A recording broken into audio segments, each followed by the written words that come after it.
next, the Honorable Governor of the State of New Hampshire, John Lynch.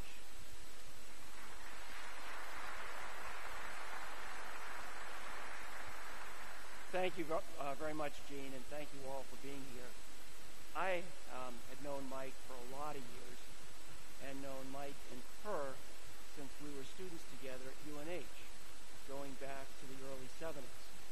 In fact, her and I have an agreement that she will not tell stories about my days at UNH, and I won't tell stories about her days at UNH. Those minutes are sealed. Right for...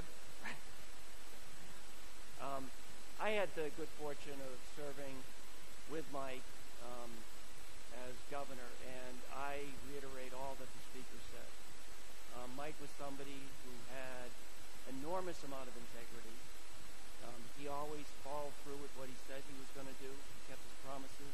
He kept his commitments. You could disagree with him, but when he left the office, you knew right where he stood all the time. Two other parts about Mike that I think are especially memorable. One is Mike Whalley loved New Hampshire, loved the state, whether he was running his business or whether he was with his family or whether he was out on a snowmobile. He loved New Hampshire. And more than anything else, more than partisan politics, more than the inter-party squabbles that sometimes occur around here, he did what he thought was best for the state of New Hampshire. You could always tell that's where his heart was.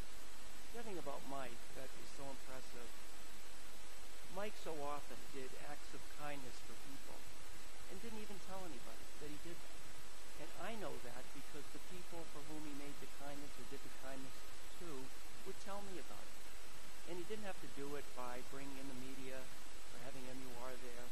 You know, I talked to people, for example, that if they got in trouble or stranded on their snowmobile, they'd call Mike Whalley, and Mike would drop everything and go help them. I mean, that's the kind of person he was, that if you needed Mike, you could call him, and he would be there.